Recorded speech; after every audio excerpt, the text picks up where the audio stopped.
Divine evening everyone. Divine evening అండి అందరికీ. ఇక్కడ కింద ఇది చూడండి, ఇక్కడ షేము, గిల్ట్ అంటే అపరాధ భావము, అవమానంతో సిగ్గుపడటము, ఇలా గ్రీఫ్ బాధపడటము, ఫియర్ భయపడటం, ఇవన్నీ చూడండి ఎంత నంబర్లో ఉందో చూడండి. షేమ్కి 20%, 20 మార్క్స్ అనుకోండి, అంటే చాలా తక్కువ ఫ్రీక్వెన్సీ ఉందన్నమాట.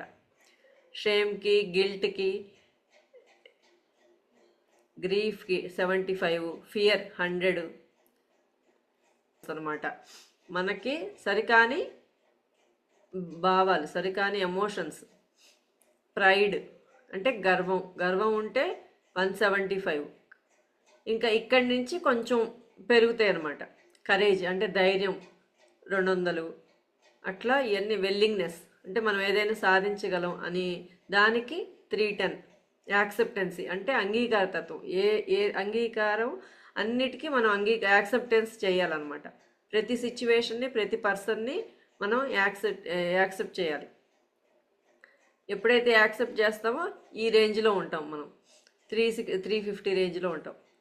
నెక్స్ట్ లవ్ అంటే ప్రేమ, అన్కండిషనల్ లవ్ ఉండాలి ప్రతి ఒక్కళ్ళ మీద. అన్కండిషనల్ లవ్ ఎంత ఉంది చూడండి, 500% ఉంది. Next Joy 540. నెక్స్ట్ పీస్ అంటే ప్రశాంతత ఎంత ఉందండి, 600. తర్వాత ఎన్లైటన్మెంట్ 700+ ఉంటుంది అనమాట. సో మనం ఈ లో ఎమోషన్స్లో ఉన్నప్పుడు మనం ఇలా తక్కువ ఫ్రీక్వెన్సీస్లో ఉంటాం. ఈర్ష్య, పగ, కోపం, భయము, అవమానం, అపరాధ భావం, ఇవన్నీ లో ఫ్రీక్వెన్సీస్ అనమాట. ఆ లో ఫ్రీక్వెన్సీస్లో ఉన్నప్పుడు మనం చాలా తక్కువ స్థాయిలో ఉంటాం. చాలామంది అనుకుంటున్నారు, ఎఫర్మేషన్లు రాస్తున్నారు, చేస్తున్నారు, కానీ ఎందుకు అవ్వట్లేదంటే రీజన్స్ ఇప్పుడు అర్థమైనగా. మనకి ఏ భావంలో ఉంటున్నామనేది, మన ఆలోచనలు, మన ఫీలింగ్స్ అనేది ఎలా ఉంటున్నాయి అనేది గమనించుకుంటూ ఉండాలి. అందుకే